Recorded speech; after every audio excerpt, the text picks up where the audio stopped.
नमस्कार, आप देख रहे हैं लखनऊ का अभिमान न्यूज और मैं हूं आपके साथ ज्योतिका। आइए रुक करते हैं खबर की ओर। पश्चिम बंगाल एसएससी भर्ती मामले में सुप्रीम कोर्ट के आदेश पर टीएमसी सांसद डोला सेन ने कहा, हम उन 26,000 लोगों के बारे में संवेदनशील है जो आज के सुप्रीम कोर्ट के फैसले के बाद अपनी नौकरी खो रहे हैं। हम उनके और उनके परिवारों के प्रति अपनी संवेदना व्यक्त करते हैं। हमने पहले भी कई बार देखा है कि कलकत्ता उच्च न्यायालय ने हमारी राज्य सरकार के खिलाफ कुछ फैसले दिए हैं, लेकिन इसे सुप्रीम कोर्ट ने खारिज कर दिया। इस बार ऐसा नहीं हुआ, इसलिए हम एक बार फिर कहते हैं कि हमें न्यायपालिका और सुप्रीम कोर्ट पर भरोसा है। हम फैसले का सम्मान करते हैं, लेकिन हम यह भी कहना चाहेंगे कि हमें ममता बनर्जी पर भरोसा है। उन्होंने आज शाम शिक्षा विभाग के साथ बैठक बुलाई है।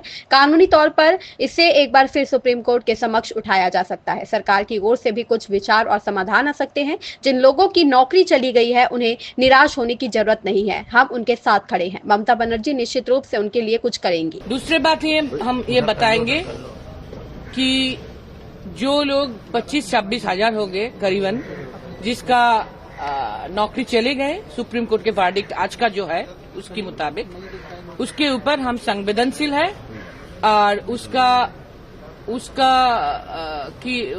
सभी के ऊपर, उसकी फैमिली के ऊपर हम समवेदना जतना करना चाहते हैं। तीसरी बात हम ये बोलेंगे कि इसके पहले हम बहुत बार देखे हैं, with due respect to High Court, Kolkata High Court बहुत बार हमारे राज्य सरकार के खिलाफ कुछ वर्डिक्ट दिया, लेकिन वो सुप्रीम कोर्ट में आके स्क्वाश हो गया। इस बार नहीं हुआ। इस बार हाई कोर्ट का वर्डिक्ट सुप्रीम कोर्ट ने प्रिवेल करके रखा। तो हम फिर बोलते हैं, हम जुडिशियरी को मानते हैं, सुप्रीम कोर्ट को मानते हैं, तो we respect the verdict. But हम यही बोलेंगे कि हम ममता जी के ऊपर हमारी भरोसा है। तो ममता जी आज ही दोपहर को एजुकेशन डिपार्टमेंट को साथ एक मीटिंग भी बुलाए, तो कुछ तो तैयार होगा। देश में कानून है, आइन है, लॉ है और लॉयर भी है, एडवोकेट्स भी है। तो कानूनी तौर पे सुप्रीम कोर्ट में भी कुछ काम फिर एक बार उठाना सकता है और गवर्नमेंट की तरफ से भी कुछ आइडिया निकल सकता है। क्या सॉल्यूशन निकलेगा? हमारा ममता जी के ऊपर भरोसा है, वो कुछ तैयार करके रखेंगे। ये हम बोलना चाहेंगे। जिन लोगों का नौकरी खोने के बारे में वर्डिक्ट आया, वो अस्थिर ना हो, वो जरा धीरज रखें।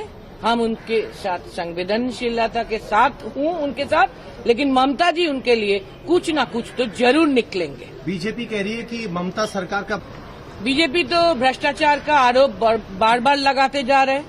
फिर भी ममता जी का वोट सिर्फ सीट नहीं बढ़ा, 11 से 16, 16 से 21। लेकिन आपने देखा होगा कि सीपीएम 34 इयर्स में 44-45% वोट मिलता था, लेकिन ममता जी को 11 से 21 10 बरस में उनको 49 पॉइंट समथिंग मिला, तो 50% के करीब उनका वोट शेयर हो गया। तो वोट परसेंटेज भी बढ़ा। और सेंट्रल फोर्स रहते पर 16, 19, 21, 24 हर टाइम सेंट्रल फोर्स भी रहा।